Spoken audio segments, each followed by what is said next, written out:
Alright folks, this video is for those who have OpenClaw up and running, and I'm gonna give you the 5 most important tips that I have to make the best use for it. And honestly, this is really important because I find the documentation just really terrible for OpenClaw, and there's a lot of things that like say for example your agent just constantly forgets. That how do you fix that? How do you make it better? Or what happens if your agent dies? So anyway, I find the documentation really bad, and let's cover the most important tips for this. Important tip number 1. So first and foremost, you really need to make sure that the memory is working for your bot. All right. So somehow, again, this is not very well documented, but you really need to incorporate an OpenAI key for embeddings for their memory to work. It's one of the most powerful aspects of this agent in the fact that it can search its memory, like everything that you've done, everything that it remembers. And if you don't do this, it'll constantly forget what project you're working on, what keys you have, what passwords you have. It's just a pain. So to make sure that this is working, you just want to make sure you ask, you can just ask it directly, use the OpenAI embeddings, is it working? And make it test, add the OpenAI key in there. You can also use OpenRouter. If you have OpenRouter, they also have the OpenAI key there. But this is, I find, one of the most forgotten aspects, and you must really ask it very directly. Are you using the OpenAI key? Is your memory working? Because they'll try to gaslight you and it'll constantly forget. Remember, your agent, every day, it wakes up with no memory at all. Right? This is just how AIs work. They just wake up, it's a new session. They kind of read through some of the memories, but because that's a very large context, they don't read through everything. And you just constantly forget what you're doing. So make sure that this is enabled and ask it very directly. What embeddings are you using? And test it. Test this memory and make sure it works. And that way you'll just see your agent remember everything and it'll actually do its job. Okay, I think that's quite self-explanatory here. Second thing, I think you've already seen this already on my Discord, but I have multiple agents set up, and this is honestly the best way to work with your OpenClaw agents. All right, so I have multiple chats and I have multiple threads. You can always open up a new thread for a new topic, and the agent automatically just joins that thread for that particular topic.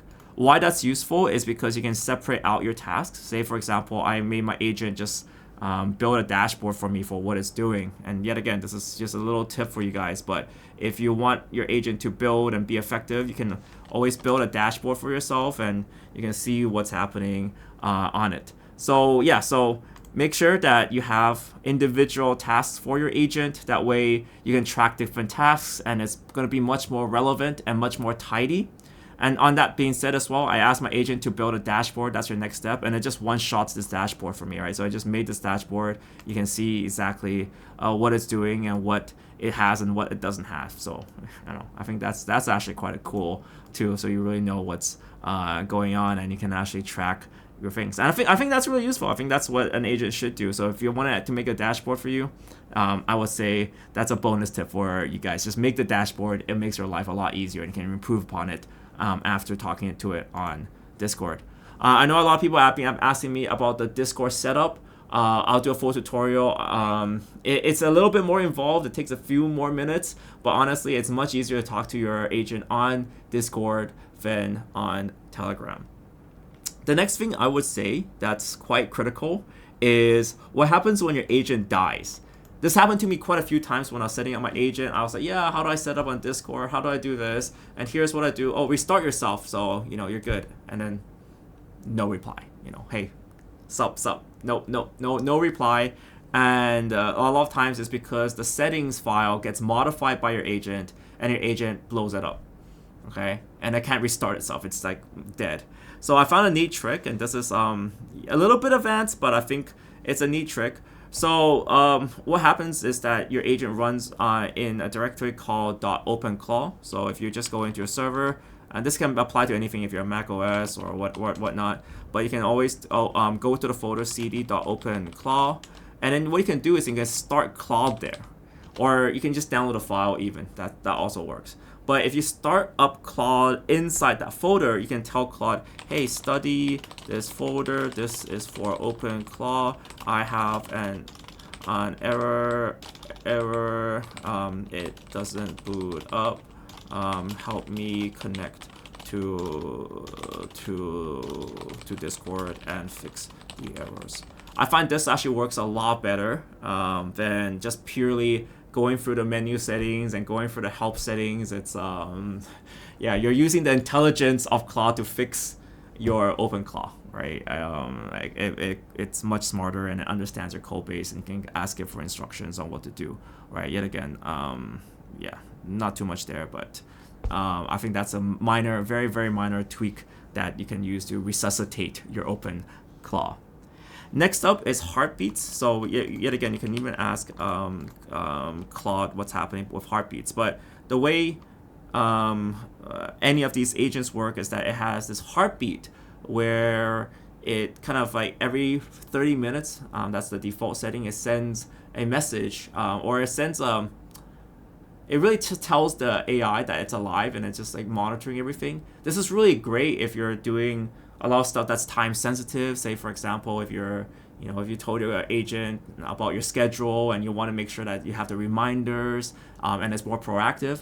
But at the same time, these heartbeats cost a lot of money, right? So every 30 minutes is sending a message over to whatever AI model that you're using, and it could add up to be quite a bit over time. So you can actually monitor that with your Open Router, but you can also change the heartbeat settings. And yet again, you can ask your Claw to change your heartbeat settings. You can be like, yo, I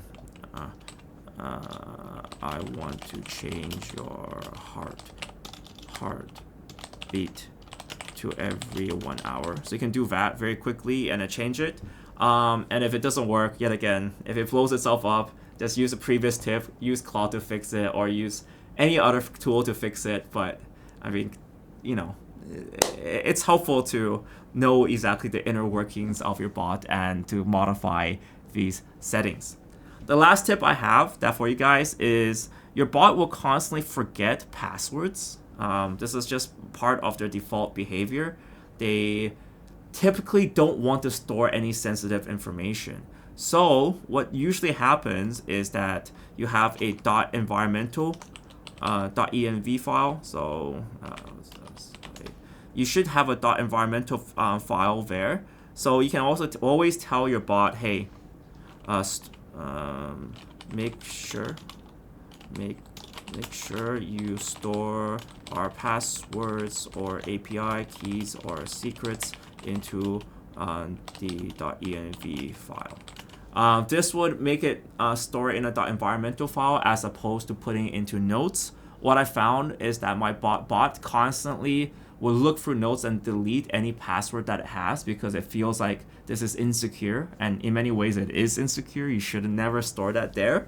So a .environmental file, usually bots will consider this to be safer. It's just coding practice where they store their important variables in there, and that does not get uploaded to GitHub. It doesn't get uploaded to anywhere else. So it's kind of like coding convention to use that thing.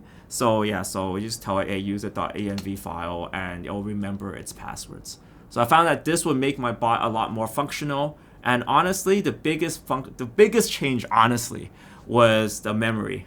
For some reason, even if you tell it, hey, just an important skill, when you put it into its soul, you burn it in, it still doesn't work. And honestly, it's just because of the memory. Like the memory seems to have fixed that. And you have to be quite specific about asking about its memory, but it will tell you what's in its memory and if it's using these embeddings. That makes it a lot more powerful. So I think tip number 1 will be like the one tip that you will always use to get things done.